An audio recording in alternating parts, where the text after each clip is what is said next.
Ladies and gentlemen, welcome back to the Blue Collar Workers. I am, as always, John, Sean, or Yasha, and this is Chris.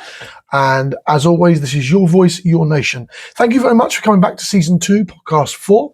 We deeply appreciate it. Nearly all 700 of you, nearly there at that 1,000 marker. I'm very, very pleased to say that we're starting to make a little bit more traction than we previously did. We're going to crack on. We're not going to waffle on a bit. There may be our special that we talked about with Brain Cell coming out this week. It might be next week. We will see how things go.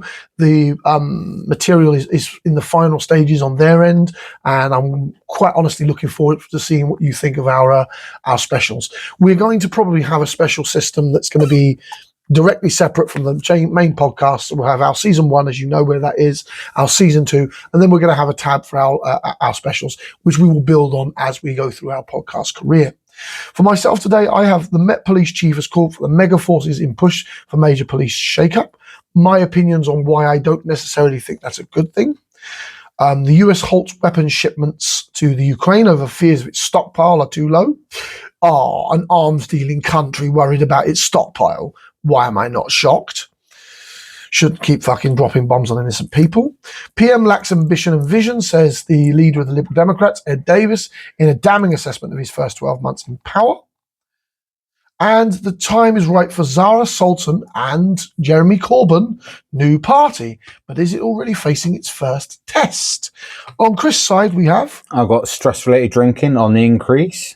I thought that was a rather interesting topic. And the reason why, go through in a bit. New COVID strain is now fully functional throughout the UK. Some little and with a unique symptom, which I was quite surprised actually developed it. MP calls for a change in domestic abuse laws, which I think is a rather interesting one because of the fact we'll go into it in more detail, but I think he's got a point. I think hopefully they'll be able to do it.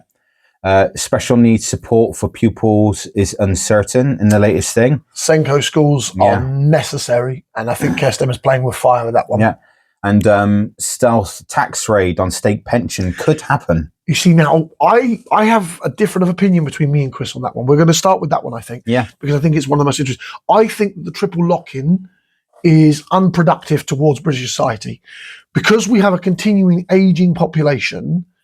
The burden sits on us, the working class, which me and Chris, we're in the last 20 years of our working career, to be quite honest.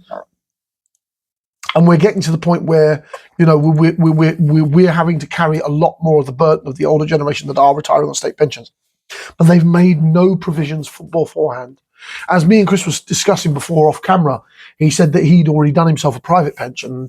I've got other things in the pipeline, like our podcast being one of them, as an example of where I want us to have different streams of income. Genuinely speaking, I do not believe a state pension is enough. And the burden for society under this current tax system, remember me and Chris rail on from podcast to podcast about the tax system is deeply unfair to the British taxpayer and not burdensome enough on the corporations. Anyway, your point, my boy. I was going to say, just going from the article, fury erupts at Keir Starmer over insulting stealth tax against pensioners. I don't necessarily think that article is correct, because if it was a stealth tax, I don't think the press would know. Campaigners have warned Sir Keir Starmer that a stealth tax raid on the state pension would be an insult to the older people. The Prime Minister has been accused of treating pensioners with contempt over the possibility of some who receive the new state pension paying income tax from next year. Then it's actually stealth income tax, is it, if it's frigging already been announced? That's what I'm saying. Yeah. This is a misconception involving the press. They're kind of like misaligned. I think it's just trying to grab the attention of it. Million of Britain's poorest elder people face being dragged into an old age tax trap as Chancellor Rachel Reeves scrambles to fill a growing black hole in the public finances. I know what will solve that. Over 60s campaign group Silver Voices, with the support of the Express, handed in a petition to 10 Downing Street with 115,000 signatures in March, calling for the state pension never to be taxed. It called for Chancellor to increase the tax threshold for state pensioners and to commit to increasing the tax threshold in line with the triple lock increases in future years. But 3 months on, the Treasury has finally sent an unassigned reply with regrets, exempting the state pension and other benefits from income tax. Civil Voices Director Dennis Reed said, "This disdainful, anonymous reply from the Treasury is an insult to all older people and two fingers to the 125,000 signatures." Well, that number changed within a paragraph. Signatories to our petition, and shows how low pensioner concerns are ranked in the Treasury view of the world. We're worried that the anti-pensioner attitude will carry forward to the autumn budget, and that the old age tax trap will be dependent by extending the freeze on lower tax thresholds until the end of this Parliament, and any continuation of the freeze will be seen as yet another betrayal of the older generation. You see, now I want to stop you there, Chris. That's the important factor. They're not going to add another tax. They're just not going to unfreeze the situation. You see what I'm saying? Finance is tight everywhere. Finance is tight. So just from the own words of the actual article, it's not a stealth tax. There's nothing stealthy about it. The Treasury's mentioned it. No one's stating that they're getting a new tax. What they're doing is that they might maintain the freeze because the finances are very tight under this current economical block. Remember, the tax system you have is unfair to everybody. To the pensioners, to me and Chris, to 90% of this country suffers under an unfair tax system that burdensons the public, me, you, Chris, anybody making less than £500,000 fucking pounds, whilst all the corporations are the ones that benefit from this tax system. That is where the burden is. This wouldn't even be a piece of news. These tax freezes wouldn't even exist if we had a two-tier tax system. So this isn't a stealth tax. This isn't a new tax on the pensioners, and in which I don't necessarily agree with the triple lock-in. I believe in this day and age you should have more fucking streams of income.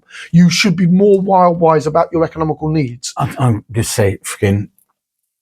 Especially in the last 20 years, Chris. I can say what I understand from the tax pension, the state pension, just say, is obviously it come basically partially out of the tax you paid anyway, and was set aside for you through obviously their books, ready for when you retired and everything else.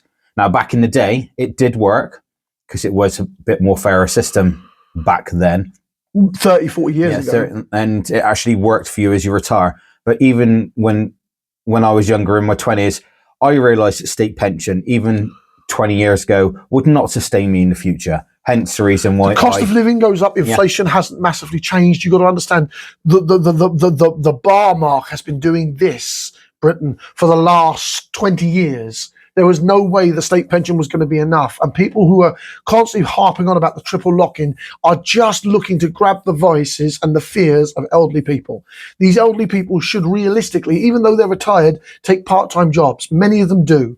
And I think that they need to come under the understanding that a state pension is not enough these days, just by the cost of living.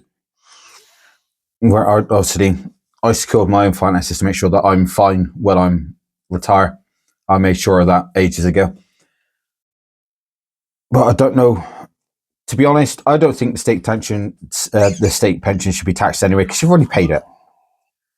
I can understand if they're going on the premises. Yeah. I would agree with you. Yeah. No, on the premises. Hang on.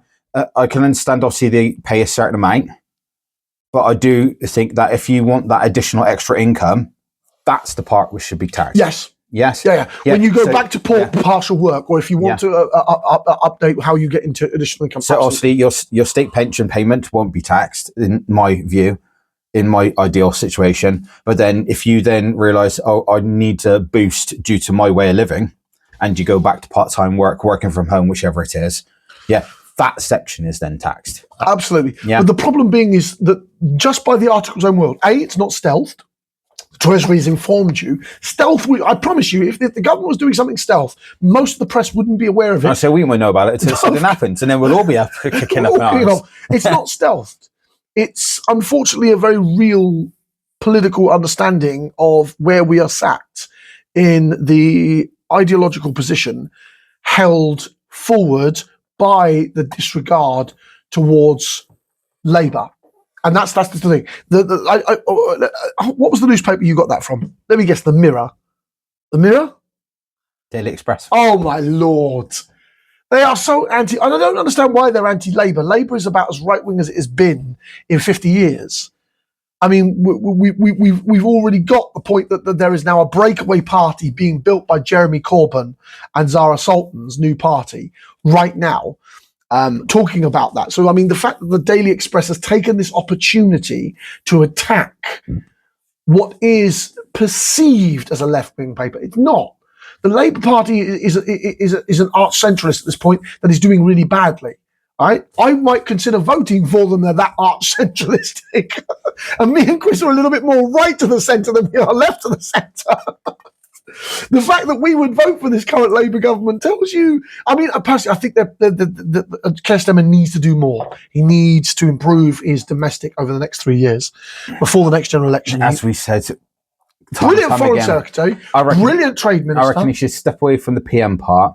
Let someone that knows how to deal with the domestic side of things better take charge, and then him be the foreign secretary, because he can deal. He makes business like no one's business. He's brilliant at it. He's fantastic with the foreign affairs, but I'm sorry, Keir Starmer, when it comes to domestic, you're useless. Useless as a chocolate teapot. Yeah, inflatable dartboards are more useful. But talking about Zara Sultan's new party, the left has been discussing this for months, but tactical differences would need to be overcome, as well as the threat of reform. As effective as new leftist party is one of the reoccurring dreams or nightmares of British politics, many have tried and failed to create one that wins and then holds a significant number of seats in Parliament. Labour, founded 125 years ago, has been the only successful example. Others have been defeated by the electoral system, which is completely unfair. Let me be very, very clear here, Britain. The current two-party post system is unfit for purpose. It was built nearly a century ago. It's not fit for purpose. The sheer numbers of interests range across the left. Loyalty to Labour, the left tendency to overpromise and quarrel. Could Zara Sultan's sudden announcement last night that she will be co-leading the foundation of a new party with Jeremy Corbyn, yes, Jeremy Corbyn, Obi-Wan Kenobi of the left, and other independent MPs and active across the country. A statement that he did not acknowledge until lunchtime today finally begins to change the rigid shape of British left of centre politics. And would they help the left or help destroy it? The 31-year-old MP from Coventry South, who has already been suspended from Labour last year for opposing its reinitiation of a two-child benefit cap, is usually one of the most effective political commentators in the country. I happen to agree with this. I think the far left and the centre left have been missing a home for a very long time. Okay, I'm not one of them. I've never been one of them. I don't have genuinely left-leaning political views. I don't like some of the more colloquial behaviour that the left want to engage in terms of imposing on society. There are socialistic invasions that I don't like from the left. I'm not going to get into the details of it. It doesn't appeal to me. I'm central right. Let's be quite frank about this. Chris is slightly more right wing than I am, but we're both genuinely arch centralists. We believe in more central policies. Money goes in, money comes out. Payments are regulated. Taxes are looking good. Fair taxes for everybody, and I mean everybody, including the people, not just the corporations, because that's what generally people say when they say fair taxes. They're talking about corporations. The left centre tends to alienate and hard tax the rich unnecessarily. Like, they're the people who believe in 80-90% taxes on the rich. I don't. Me and Chris do not. That no one's going to work for that. I am not going to break my back as a multi-millionaire, hypothetically speaking, for 90% of it to go out the door. Yeah, no. No, it's just, no, it's not going to happen. End of conversation. Again, I don't give a shit what the government says. I'll move elsewhere because I can. This is a global society. So you need a tax system that doesn't give people riders below like when I talk about the two-tier tax system, which is one of the things that left doesn't generally do, I'm talking about no more than probably 55%, but without any riders. That's an important factor, because a lot of the tax systems that are involving 60, 65, 70% in the upper brackets, all of them have a rider. Every single one of them. I know they have a backdoor, that allows us to avoid. We want to eliminate the backdoor so everyone pays their tax. Pays a fair tax, yeah. But lowering the original ancient threshold, because the ancient threshold is 60, 70, 80%. That's stupid. Yeah, of course it is. Absolutely. No, and you wonder why all the billionaires use the backdoors. Of course. She has more followers on TikTok than any MP, except Nigel Farage. Unlike him, she has the ability to talk with moral force and a clarity about Palestine, inequality, the rightward shift of Keir Starmer's government, and other issues particularly important to Britain's large minorities and left-wing voters, and negligent electoral blocks since Jeremy Corbyn's Labour leadership ended in 2020. She has been the greatest hope of some of the left for years.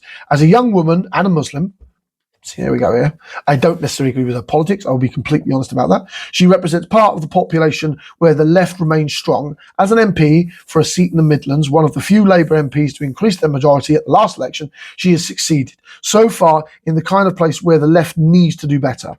Away from its metropolitan heartlands in 2022, after only 3 years in Parliament, and with Starmer struggling as a Labour leader as he is now, she was already being spoken by some people the left as a party, as a political challenger. I think that this is a good thing. I think that the two-party system needs to break because we've had this swinging backwards and forwards for most of our life. We need. I mean, do you remember the David Cameron Liberal Democrat minority government? that was like, how long ago was that? Yeah, so I think I would have been in my 30s. You would have been in your late 20s. I think. Is that the one that was between Lib Dem and Conservative split government? Yeah. Where Nick Clegg fucked everything. Yeah. That was the last time we saw any other power sharing example outside of Labour and the Tories. That's how rare it is. This system we have of government is deeply, deeply damaged. We need to overturn the two-party system. Even central rightists, central leftists, most right-wing people, even the Nigel Farage crew, believe that the system is unfair. It is. The Labour and Tory stranglehold has been, in my opinion, negligent to the British people and their ability to vote. I don't agree with anything of the Reform Party. I do fundamentally believe they have a democratic right to them, though. And I think that's an important factor. You can have your say, even though we may not agree with it, doesn't mean you're going to go get some power. No, of course, absolutely, because your ideas, in my opinion, are absolutely whack, crazy as fuck. You can't do the things that you claim that you're going to be doing. With people obviously stating that opinion with the Reform Party, should then wake up the other parties going, hang on, if they're spouting that, we could then potentially swing the people in our favour by contracting our argument with an actual sensible option. Absolutely. And that's why me and Chris are today.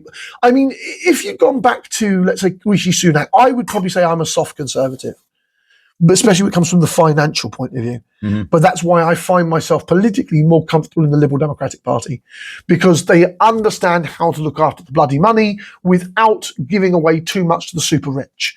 And many people might be offended by that, but let's be quite frank about that. The money of Britain is exactly how you govern this country. Saying that, we've got to look after the poor. Yes, you can, once you make sure your bills are paid. One of the things that Chris and I fantasize, if you like, when we talk about what we do in government, his first comment is, pay the British fucking debt. Pay the British debt. Get that off the fucking table. Smash the British debt, get rid of it, then we can start looking at what we can spend elsewhere. And I think that's an incredibly sensible point of view where we need to look as people. People need to understand that economics is welded to world society. Going back to the article that I'm reading, what happens now as she has resigned from Labour, but the prospects of her building a new party with Corbyn has considerable potential. It does, because there are a lot of far leftists and central leftists who are very angry with Labour. And I can understand that anger. If I was a Labour supporter, I'd be angry with Keir Starmer. I'm not. As his comfortable victory over Labour as an independent candidate as last year's election, remember the 76-year-old MP has never lost his seat. This man is bulletproof at that seat. Labour kicking him out did themselves a disservice. And this is their cultivation of their own mistakes. I think Keir Starmer ejecting him, suspending Zara, has led to the formation of this party, and it's going to bite Labour in the arse. Just like we are seeing Reform bite the Conservatives in the arse right now. What's the name of the party anyway? I haven't seen that yet. They just said that they're building one. They're building one. Yeah. So it's an article in the very beginning. We're in the very beginning. Yeah. Yet difficulty remains. One of the Green Party is already absorbing some of the left talent and energy, especially with the left-wing 𝐬𝐿𝐫 standing for its leadership. Another is deciding exactly what form a new leadership party should take. Should it stand in local and parliamentary elections as soon as possible, or should it build an activist movement first, establish its credibility in communities, and should it take time to mobilise across the country, or should it concentrate in its almost certainly limited resources on a few winnable seats? I think for them to be successful, they're going to need to grassroots. And that's the thing that Labour and the Tories have abandoned. I think, as a political pundit, I think any kind of party to really get off the ground from the beginning, you have to have grassroots. You must build grassroots. You got to connect with the people, otherwise you ain't going to go anywhere. No, absolutely. For Labour, in the middle of its worst week in office so far, the new party could be a serious threat. Even if it only wins a few seats or none, it could split the left-to-centre vote across the country. Reform could be the ultimate benefactor of Stemmer's careless contemptuousness toward treatment of the left, but this is another possibility. If the next election leaves a hung parliament, which looks increasingly likely, a new left-wing party with, say, dozens of MPs could hold the balance of power. Coalition talks between Corbyn, Sultan and the old party would be interesting to observe. So that's the end of the article. What's your opinion about the new left-wing party? Well, it's early days yet. I would love to see what exactly you're going to stand for to start off with. I agree with that. Because in fact, obviously, how woke they go is an important factor. It depends on what route they take, because they are only just starting up. Word of advice for the new left party: if you go down the woke corridor, you might just lose your country. Especially after everything which is going on with obviously the Supreme Court of what's a woman ruling and all that lot. You start breaching down those things, everyone's going to just turn their back on you, and you're just going to blow. There's one thing to wind. defend people's rights, to defend legal capacities, to defend migrant rights and that lot, and there's another thing to go all the way down the rainbow rabbit hole. You go all the way down the rainbow rabbit hole. Britain is by nature a more conservative nation. We as a country lean more right than, we're quite centralistic, but we lean more right than we do left. I honestly think it's time to get off the rainbow rabbit hole and push them more towards the human rights side, and they'll probably have more success that way. With everyone else benefiting in the general consensus. But try and go down the path that they've already tried forging out, you ain't getting anywhere. I think they need to be careful in how they operate. So what have you got on your side now then? Well, since we talk about Labour, I'm going to go with the special needs pupils. Labour poised to scrap support for special need pupils. So as for those those in the Commons will know that as 𝐶𝐭. 𝐶𝐭, Ministers are poised to scrap the system which ensures pupils with special needs such as autism and ADHD get personalised support at school. The government has considered ditching bespoke education plans for children with the special education needs and disabilities, send under a wholesale review of the current model. On Sunday, Bridget Phillipson, the educational secretary, repeatedly refused to rule out scrapping education, health and care plans, legally blinding documents that spell out sent children's individual teaching requirements. She said the government would make sure that every child gets the support maintained that they need, but 3 times declined to say whether she would axe the EHCPs. When asked by the BBC's Laura, I have no idea how to pronounce your name, I do apologise. Bridget Phillips, where is it? Kezensberg. Yeah. Laura Kezensberg, it's German. Ministers are concerned the state fund support packages are hoovering up much of the 11 billion annual special need budget without delivering better outcomes for vulnerable children. Councillors are legally bound to pay for additional help stated on the tailored care plans, which sometimes demands pupils are sent to private send schools with fees of up to £100,000. You see, now we need to be careful here because 𝐶𝐭s are actually making a deliverable change to society as we speak. I've worked in one of them, and I can tell you this now: if that becomes a thing, you think you have problems with difficult children in classrooms now, they're going to explode.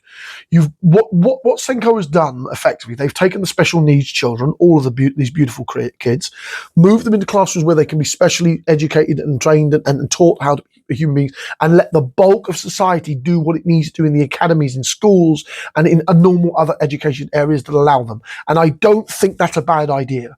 Where No, that's taking the ones that, as I call, need the extra help away from the mainstream. Have difficulty learning what they need to learn to function in society within their parameters, taking it into a separate location to make sure they get the proper education they need, whilst the rest of us charge on ahead. Exactly. Yeah. And that's actually, that works. It works because it leaves less distractions for the kids in normal classrooms, which we need to emphasize. It creates a safe environment for these children that have difficult educations so that they can learn at their pace. And the reason we're having money problems is because you have a fucked tax system.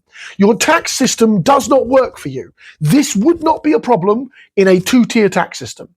I know we bang on about money problems, but these are real social issues that need real adult conversations.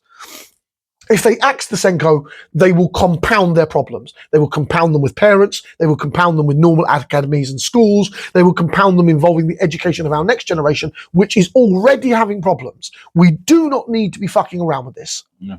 A record 639,000 children in England currently hold an 𝐸HCP, following an 11% rise in the year to January, with the figure almost doubling over the past 6 years. Pause. That's because we didn't know they were there. Yeah. That's a fucking important factor. Britain, this isn't a doubling because there's a new woke wave on it. No, it's because we're only just identifying these problems. We're identifying because our education system has advanced. Yeah. So we're able to pick up on certain things which need attention. And the reason it's doubled is because we're now actually able to pick up on it. Exactly. Earlier as well, I believe. Yeah. Which allows us to get these kids better educated, which is only beneficial to society. There are fears the figure could be pushed even higher by private school families, priced out by Labour's 20% VAT on fees, which came into force in January. Anyone in the 5 private school pupils or 100,000 have some form of SEND, with private school parents claiming that they have flocked to the sector after giving up in the battle for an 𝐸HCP. Basically, that's just saying that people that need the extra attention from 𝐸HCP have applied for it, have failed, and have gone into the private school sector. This is a damning example of how money is tight because the two-tier system and the tax system will not be reformed. You can't even talk about reforming tax. This is another example that we in the blue-collar workers make very clear on why you need to reform your tax system. Because it's affecting now the next generation of our nation's children. And if you put these 600,000+ kids back into mainstream schools, you will have mass disruption for them, for the mainstream school kids, for the teachers. Everybody suffers. That's what Labour doesn't understand. The recent increase in 𝐸HCPs has largely been driven by 3 types of need: autism spectrum disorder, speech, language and communication needs, and social, emotional and mental health needs, which include ADHD. The trio now accounts for almost 3/4 of all 𝐸HCPs, while several learning difficulties and physical disabilities make up just 4% respectively. So basically, the problem being is, again, we've only just in the last decade been able to try properly identify these problems. I mean, relatively speaking, I was told as an adult that I probably am on the spectrum of ADHD because of my compulsiveness to what I do. But I was never identified with that. You know what I'm saying? I have dyslexia involving certain handwritings and particular issues. mine's spelling and reading. Yeah, do you know what I'm saying? We would have come on the board of that spectrum and would have probably been offered extra tuitional help in a mainstream school. I still think that me and Chris would have been in a mainstream school, but we'd have had that 𝐮𝐬𝐭 teacher see us once or twice a week. The problem being is if you get rid of this system, you are going to damage our education. You're going to damage our kids. It's fucking mind-boggling to me that you would, now that we've got the system that works, that came in under the Tories. Let's be quite fair about this. I don't even want to, let's not demonize this. The system came in under the Tories. And it's worked. And it's working. One of the few things actually done correct. So I mean, I'm not one to toot home at the Tories because of how right-wing they've been getting, but the 𝐶𝐭 system was literally brought into play during Tory government. I think that was more down towards the centralistic Tories than anything else. This is entirely possible. Yeah. I think that's when did 𝐶𝐭 start? Let's have a quick look. The 𝐶𝐭 Special Needs 1994 was introduced by Special Needs, but it truly took off under �RISHI Sunak. Yeah. �RISHI Sunak was responsible, and I'm not a big critic of �RISHI Sunak. I believe as a political leader, he came too late. He came after the damage of Liz Truss. He came after Boris Bloody Johnson, Theresa May. He was playing damage control on so much damage to our country's economy, society, and position, and the country was just fed up with the Conservatives. I think of all the political leaders we previously had, �RISHI Sunak is very close to being one of the better ones in that barrel. He never really had a chance to show. No, of course not. He was playing clean up most of the time. Because he was trying to clean up the mess his predecessors had left him. And it was a bloody mess. And I think it's unfair to state that. Now, Keir Starmer has covered a lot of the standard policies that �RISHI Sunak has, and this is why he's quite often called a blue Labour member. You know what I'm saying? He's often called that. But the reality is that 𝐶𝐭 works, and we are starting to detect these problems now. And in 2009, it became mandatory for 𝐶𝐭 in mainstream schools to obtain a postgraduate qualification in special educations when identifying these children. I think it necessarily needs to be mentioned. Without this system, we are going to have massive disruption in our schools. If anything, I think we should invest in the system and make it better. Yeah, absolutely. But again, that comes down to money and tax system. Yeah. And since everything's tight, they're just not happening. No. I mean, the Labour government is operating under a tax system that is deeply, deeply burdensome to them, and that is a fundamental problem. The summary of it is literally they're worried that if they actually impose anything on the system, it's going to cause issues, further upset, not just to the people that need that help, but also to everybody else involved as well. And I don't think they should even be touching it. No, they shouldn't. No, they should be investing. Not in the way they planning on touching it anyway. They need to invest in it. But because the system allows the 80% of our school children to go on as normal, and then the 20% to be taught at their own speed that allows them to basically advance into society, to become productive members of society. And these 𝐶𝐭 schools work. I'm telling you, personal experience of watching them, they work. They're chaotic as hell. One of the reasons I couldn't do more than one term. They're absolutely chaotic, but they're magnificent things. When you see the inner workings of a 𝐶𝐭 school and these incredibly intelligent teachers who are molding these young minds and people to a civilized society, if that makes me slightly left-wing, I appreciate and have seen the success of 𝐶𝐭, and I think it needs to be protected. But let's move on to Met Pol chief calls for mega forces in a push for major police shake-up. Sir Michael Rowley says that current system of 43 county forces hasn't been fit for purpose for at least 2 decades and should be replaced by 12 to 15 mega forces better able to use modern technology and reduce costs. The way policing is organised in England and Wales is decades out of date and needs a major shake-up, the head of Metropolitan Police has said. I never, if the head of the Metropolitan Police said to me, it's a beautiful day outside, I'd look. This man is about, the Met Pol's leadership are about as politicised as police can get. Without a shadow of a doubt. There is an agenda here. I don't know what the agenda is. Maybe it's cost cutting. Maybe it's to emphasise government moving on a cost cutting method so he can get his peerage in the House of Lords. Whatever. There is always politics involving Met Pol leadership. If a county police commissioner starts talking, then pay attention. If someone in Liverpool, Manchester, but it's always the fucking Met Pol that are opening their mouths in the political circuit, and I have deep reservations about that because they always have a political agenda. The Metropolitan Police Commissioner, Sir Michael Rowley, said that the current system of 43, I've said that, it hinders the effective confirmation of today's threats and stops us fully reaping the benefits of technology. What I read when I see that, Chris, is less police. I would say literally... When you say reaping the benefits of technology... You said technology, I was thinking, how many jobs are you going to cut? Yeah, exactly. And that's what Met Pol's chief of police is looking at. He's looking to streamline costs so he can look good for the political bosses. Fucker. Police officer chiefs should be fighting for every copper they have on the streets, and that man is increasing the numbers on the street. We're still 3,500 lower than we were when the Tories slashed all of our bloody goddamn police force. So as a kid, I remember seeing countless police walking about on the street, especially during the school holidays. We need to reduce the number of where are we? Police forces have lost 3,300 officers and staff in recent years, which was a big hit. Have a total number of 40,000, Miss Rowland told the BBC Sunday with Laura Koenigsberg. He said it was determined to improve day-to-day out experiences of Londoners on the streets, and we can only do that if we focus ruthlessly on police work. What he's trying to get at is a super force will allow him and London to have more manpower from the counties.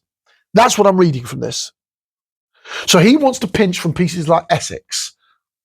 He wants to borrow the police forces outwards in the countrysides and starve them of their coppers, so he can police his London city. No, it's called hire within London. Hire within London, and that's the problem. Stop this stupid freaking goddamn. When new recruits rejoin, they expect that they're going to spend most of their time protecting the public, enforcing the laws and catching criminals. When a couple of years, 80% of them are saying, I spend most of my time safeguarding the vulnerable. That's critical work, but they're not the core work of policing. So we need to help to cut away some of these areas where other pressed public services have effectively pushed work to the police. He also called for football clubs, especially those in the Premier League, to pay more towards the cost of policing matches across the country, which has cost 70 million. Yes, that I agree with. That I absolutely agree with. I do believe that the police they should be hiring their own guards. They should be hiring private guards. Have their own security. They shouldn't be there should be a couple of coppers there if there needs to be arrest, but they should be private security. Ideally, it should be each football club have their own security detail. And there should be a couple of coppers to oversee them. And the standard bobbies on the beat, walking the streets and carry on as normal, so that if anything does come up, there's someone there that could be... Yeah, I would say have at least one or two officers. Remember how big these symposiums can get? They get 30, 40,000 people in them. Have a couple of officers overseeing the security guards during big matches. Yeah, no more than that. Stop having fucking hundreds of coppers doing the jobs of security guards. Pay the security guards to do those jobs. I fundamentally have a problem with Met Pol because anything a Met Pol chief says has my backup. Maybe that's because I was raised in London. I think it's because it seems that they got another agenda. They always have another agenda. And he's talking about closing down to better policing. What I read with that is he wants to take from the nearest counties so he can police London better. Because he can't get more labour. He can't get the other 3,300 officers that he's lost. Do you want to know why they can't get the officers? Money. Cost. Tax. It's not just money and cost. It's the fact that they're being picky with who they hire. No, I don't buy that. From the knowledge of who we know recently in our own county, who's a copper, I don't buy that. I'm not going to mention names. We know a police officer who shouldn't be a copper. Let's be fucking frank about that. So I don't buy the fact that they're picky. I think that Met Pol has an agenda here, and that agenda is to scrap the smaller county police forces so that he can harvest the manpower from those areas and wrap it up in things like technology use for smaller county policing that he thinks don't need or deserve those coppers. What about people that just want to police within their own county? I know, absolutely. Because the only thing I can see there is if he turned around and got his way and tried doing it that way. These 12 to 15 mega forces. Yeah. Try doing it so he could pull forces into London. Most people don't even want to go to London anyway. They like being out in the countryside. Or probably turn and go, I'll quit then and just go. Yeah, absolutely. Chancellor Rachel Reeves decided to increase the police funding by 2.3% above inflation each year in the recent spending review was disappointing, he added. We have a problem with the tax system. We cannot solve any of these problems without rebuilding our tax system. That is our fundamental system. We have a flawed tax system. We do. Too many back doors. 110,000 of them. 110,000 tax laws on our books. Why do we need that many tax laws? Because they're exempts. There's fucking shitloads of them. No, I don't care about exempts. It's called pay your fucking tax and shut up. Of course, but many of them don't want to pay 80, 90, 70, 18. I think the top area is 80% tax in the UK. Obviously, the amount of tax that they're saying you should pay at the moment is obviously fucking stupid. Yeah, of course, because that's still sat on the books. Yeah, hence the reason why we say 2-tier. So if you're under a million certain percent, over a million certain percent. Exactly. And then just blank that across everything. And one tax per category. That's it. You don't pay VAT. You don't pay road tax. You have a one tax system, and you get taxed once. That would improve everyone's lives, including the businesses. So get rid of road tax. Get rid of frigging stupid council tax, because everyone be paying their tax anyway, so there'll be the pot there anyway. The council should be drawing from the central pot like it used to before the Tories got a funny idea and said, oh, the council can pay their own fucking shit because they want it to save money. Yeah.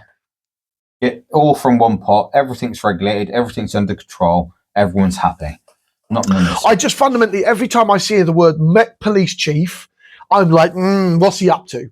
Because I have lived experience of these dubious motherfuckers taking actions that don't benefit people. And I read into that he wants a super force so he can draw more manpower from outside of the London Borough area. That's what I read into that. You think I'm wrong?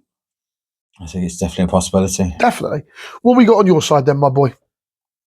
Since we're on the police thing, we'll go with MP calls for change in domestic abuse laws. MP calls for a change to make domestic abuse a specific criminal offence. That's because it currently comes under. It says a bit further on the thing. An MP who decided until recently to never speak about abuse he suffered as a child has shared his harrowing story so that no kid has to go through what he did.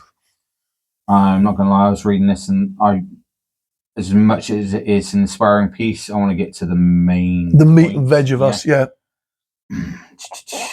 Go down. The 32-year-old is calling for the government to change the law. Whoa, stop a moment, Chris. What was his name? So we can give people the name of the person as it is, so we can name the MP in the article. Since we're skipping Josh Baradian. Josh Baradian. Josh Baradian, that's it, yeah. Josh Baradian, obviously, if you need to look up his name, you can do. There's videos on it from Sky News and everything else. The 32-year-old is calling on the government to change the law to make domestic abuse a specific criminal offence. The change would mean, he argues, abusers can no longer effectively disguise their history under offences like assault. He says the Minister of Justice early release scheme, which has seen thousands of prisoners released early to ease overcrowding, has failed to exclude domestic abusers despite government promises, because there is no formal categorisation for the offenders. Absolutely. And again, this is to do with a money problem. Yeah. Why are we releasing prisoners? Because the prisoners were closed. Why were the prisons closed? Because Tories were trying to save money. Why are we not properly taxing our system? I almost every fucking problem that me and Chris comes on is based on our tax system. Almost all of them. Britain, I remind you, Britain, you are a wealthy country. You make between 1.5 to 1.7 trillion pounds a year. A huge chunk of that is going out the fucking door and never being seen by the taxman. Yeah. So it's impossible. It's impossible, he argues, to know exactly how many domestic abusers are in prison currently. So perpetrators are slipping through the net on early release. Mr. Barrade says that uncertainty means victims and survivors are not able to prepare for their abuser's release.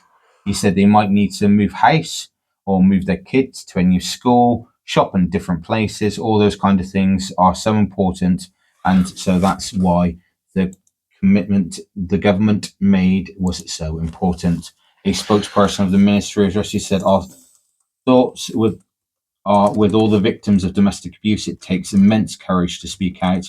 We're building a justice system that puts victims first, strengthening support, increasing transparency, and giving people the confidence to come forward and be heard. My apologies, I was a little bit off on what Britain makes per year. It's about 1.13 trillion. So I was off by 700 billion pounds. I'm just ballparking here, but what I'm trying to get, Britain, is very, very clear. You codify and repair your tax system, you will be able to solve a lot of these problems that me and Chris bring to you in our weekly podcast. And it should be crystallized in your mind, unquestionably, the necessity to build these tax restorations without reservation, in my opinion. Yeah. But I think he's right. I think it does need to be domestically changed. Yeah. And I do believe we need more prisons. We do, categorically. We need more prisons. We need to make sure that the prisoners are being properly detained. We need to make sure that they're living through their proper sentences. We need to stop this early release bollocks. And this is where I think the Labour government has failed us as a society. But remember, the Tories closed all of our smaller prisons. Yeah. Just to think that, obviously, if we make sure that everybody that is properly charged and convicted of the crimes through, obviously, the proper justice system, actually served their full sentence and was upheld to that, how many people would actually start committing offences? Yeah, no. People know that Britain's a soft touch, and it's a horrible thing to say because I love my country. But the reality, we are a soft touch on criminals because we don't have a robust justice system. We don't have an in-depth prison system. We need to revamp the entire British prison system in its entirety. We've lost almost all our small prisons. Again, this is the Tories' bloody fault. They need to stop fucking dodging that point. So whenever this matter comes up, and Tories will turn around and say, "Oh, the Labour," no, motherfucker, you closed all our small prisons. You closed all of our small prisons because you were trying to save money.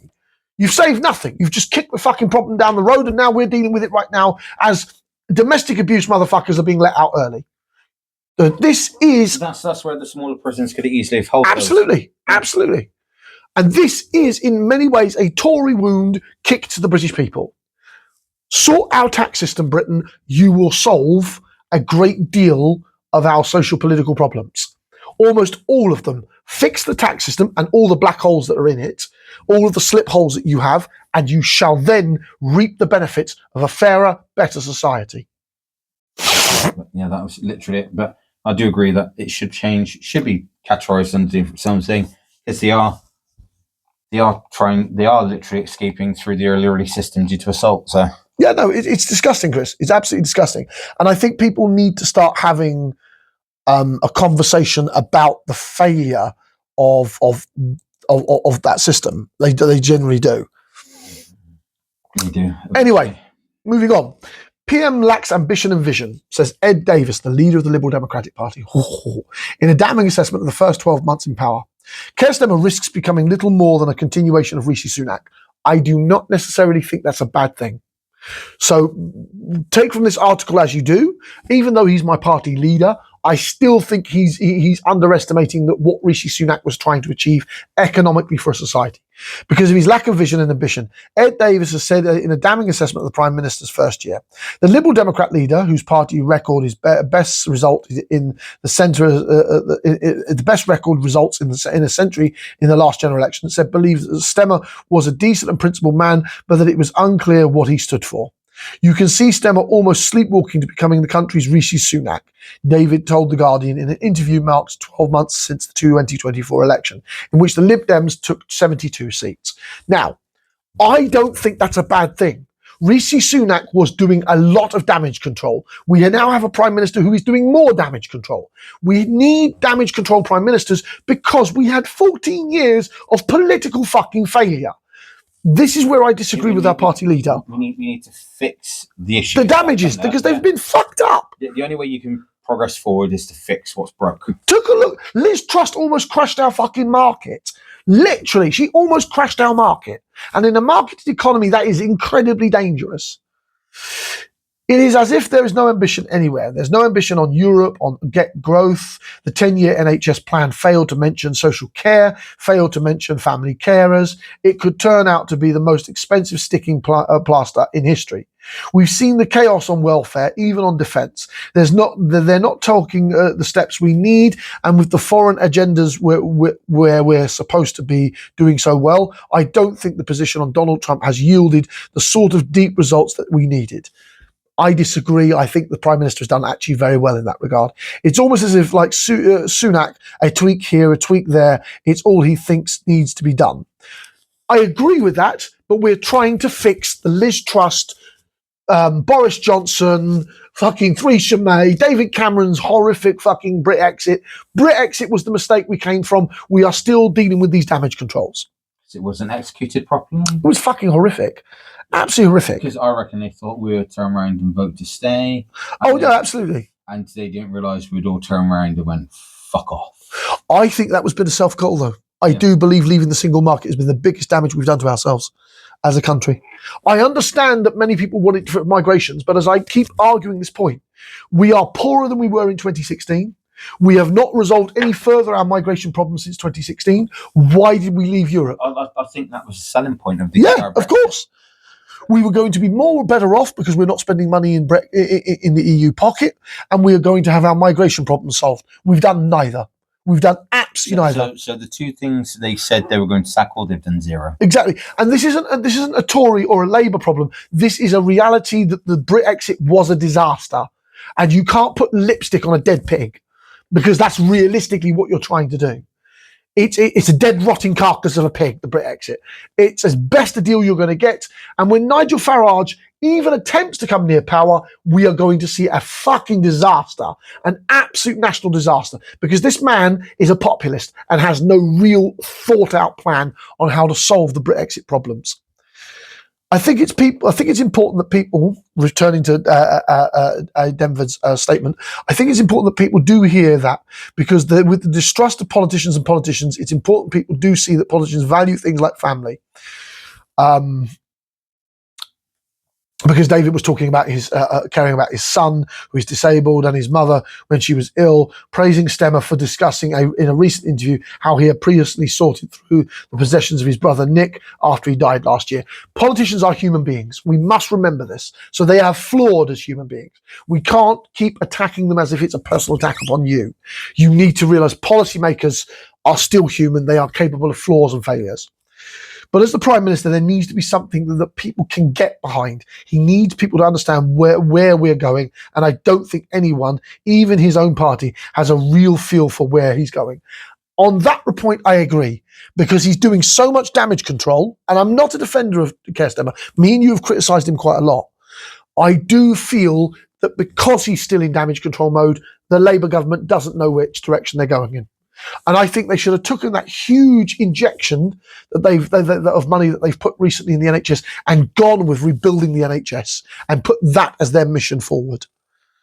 If I'm to give, in comparison, not just with Labour, but also the Conservatives and Reform UK, David's party has enjoyed a relatively undramatic year since the election, winning more seats in May's local elections, pushing ahead with a stance of constructive opposition to the government. The Lib Dems are genuinely scoring only a few points above the 12.12 support they received in the general election in national polling, but whilst they have on a couple of occasions scored above the Tories, Reform are far ahead in first place. Davis, however, argues that local by-elections results, such as the one on Thursday in which his party took a seat on Durham County Council from Reform, shows the extent of Lib Dem appeal and the limitation of national polling.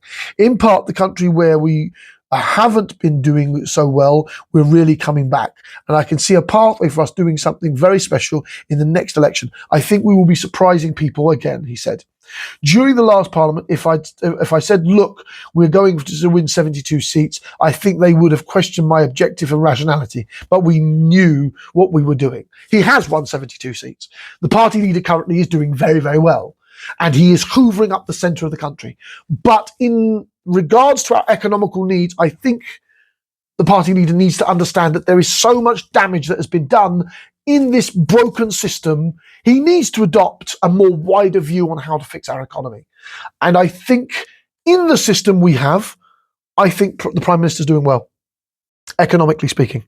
When you take into account the economical system that he's dealing with, the failed tax system we have, I don't think he's doing that bad a job.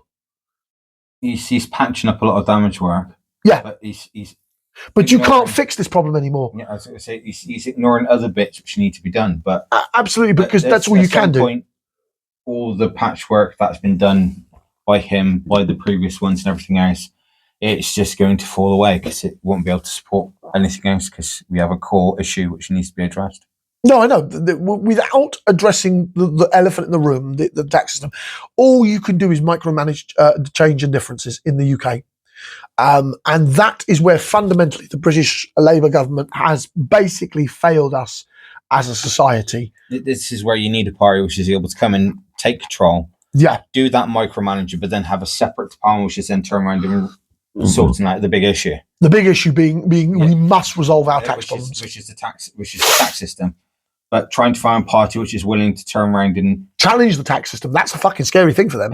Not only challenge, take it on, as well as deal with everything else which is going on. So basically, have the big party come in, split the party into two. Right, we're going to deal with current affairs. You need to turn around and solve the biggest issue. I'll be surprised if we actually see it. Me and you. I leave you with the money problems. I'll do the damage control. Yeah, you do the damage control. Let me fix our economy. Go away, debts. Go away. What's the time on that? 57. 57. Right, we'll do your one more then. Yeah. Let's go with new COVID strain. I could probably tie that in with stress-related drinking as well. New COVID strains, because it's a very short piece. A new COVID strain spread across the UK with unique symptom, and of all the things it could be, I never thought it would be that. A new COVID strain has spread across the UK with some experts warning it is resisting immunity.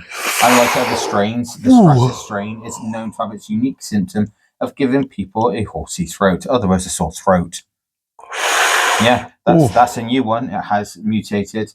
Strats has two variants, the XFG and the XFG.3, with XFG.3 accounting for a large proportion than any other individual variant, according to the UK Health Secretary Agency.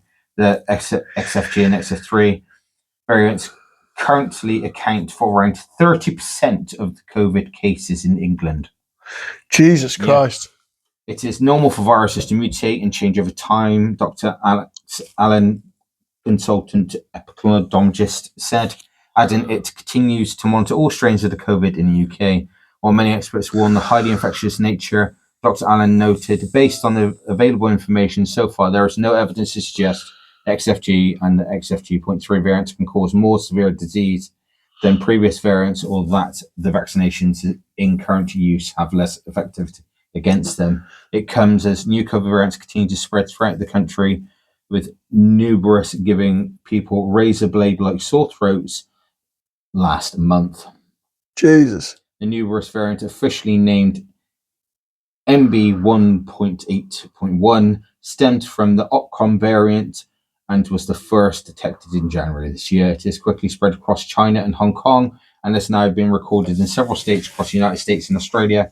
However, the true extent of the spread of the variants can often be had to measure due to significant reduction in COVID testing compared to the peak of the global pandemic 5 years ago. 5 years ago, damn. I know. I don't think we'll get another lockdown. I think that needs to be, because another lockdown would cripple this economy. It would cripple this country. I mean, given that immunity to COVID is waning in population due to a decline in uptake of the spring booster jab and reduction of COVID infections in recent months, most people will be susceptible to infection from the NMSG variants. Professor Lawrence Young, a virologist at Warwick University, told Mail Online. This could lead to a new wave of infection, but it is difficult to predict the extent of this wave. Some experts have warned Stratus could also evade immunity from jabs. Unlike other variants, Stratus has certain mutations in spike protein, which could help us evade antibodies developed for prior infections or vaccinations. Bloody hell. The only thing I'm taking from this is, yes, it's a thing. It's going to be here. It's raised its ugly head. It's not going anywhere. It's going to become part of a new thing. And obviously, we're going to have to start living with knowing that there are pandemical diseases out there these days. As I call it, COVID is just going to be another one of those like the flu, because the flu changes year on year on year. It mutates consistently. COVID's going to be exactly the same. The only thing to prevent from it is a healthy lifestyle. Yeah, it from whacking you 10 years back, is to maintain your health, your own health. Go to the gym, exercise, eat well. From each person to person, it depends on the LTs and everything else. But lose weight like this fat git. Obviously, speak to your doctor, take the best precautions, whether that's taking supplements for vitamins, going on medication, losing weight, going to the gym, whichever route it is. Eating, to be quite honest, 90% of the time is drink plenty of water. Eat healthy. Have a balanced diet. This is one that I'm going to say is more important, a balanced diet. Everyone's going healthy, balanced does you better. Yeah. Eat your greens, have some meat, Yeah, don't turn into a vegetarian nut job. I'm going to say don't avoid one specific type of food for whatever stupid reason. You need all types of food. Just control the amount you have. Yeah. Absolutely. Absolutely. Which is the only thing I'm taking from that. Look after yourself in the way that you know your body needs to be looked after. And even if you do catch a new strain, you'll be fine. Because of the fact you'll be in best shape you can be at that specific point in time. Fantastic. Yeah. No, I think it's sound advice, Chris. I mean, especially when it comes towards the health issues. I think there is going to be an issue with society in general. This is one of those viruses I think that we're never going to kill. Yeah. I think it's something humanity is going to have to live with because of the extent of our population.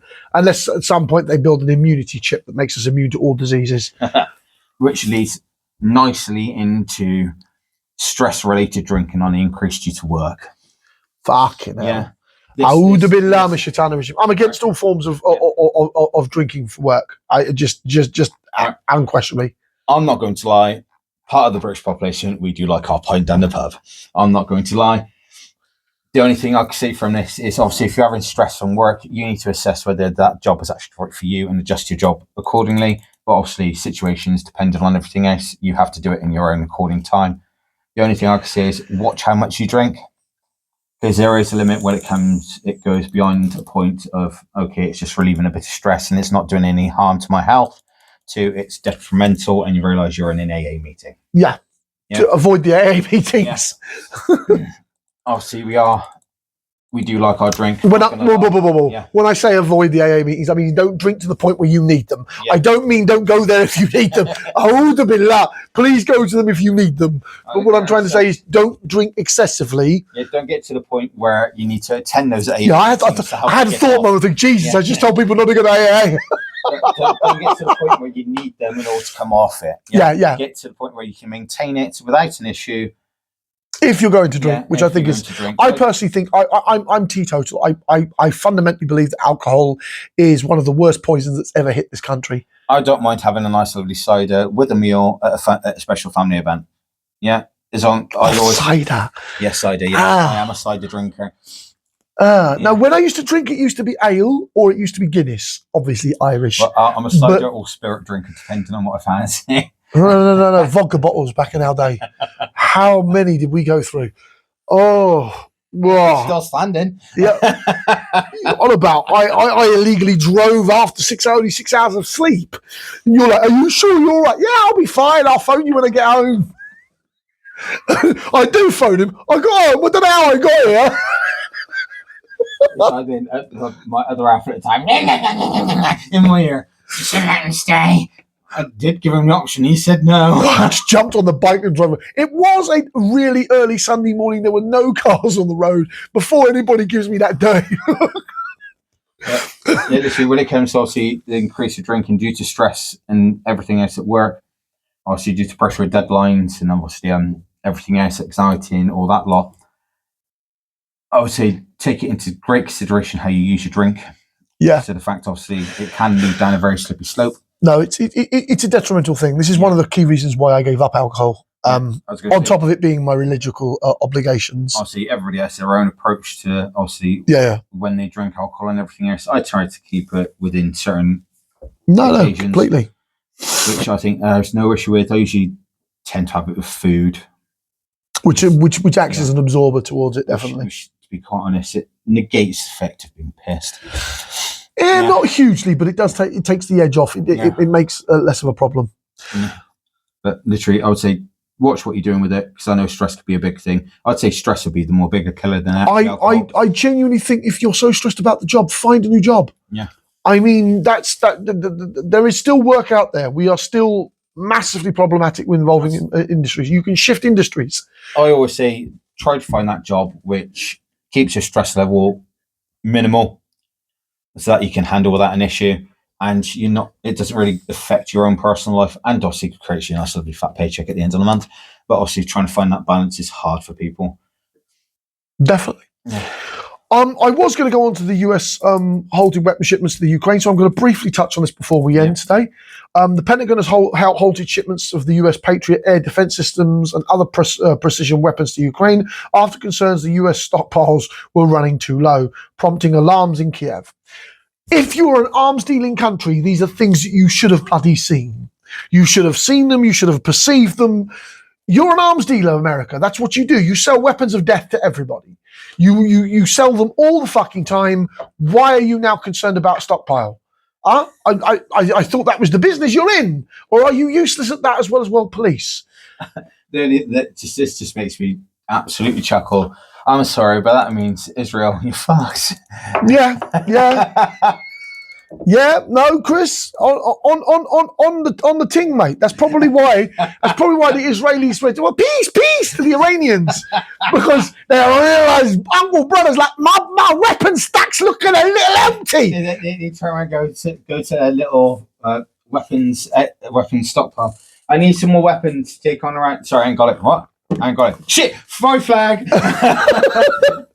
With that amusing anecdote at the end, as always, I'm John, Sean, or Yahya, and it's been a pleasure to have you here at the Blue Collar Workers. This is your voice, your nation. This is Chris. Have a smashing day. Assalamu alaikum wa rahmatullahi wa barakatuh.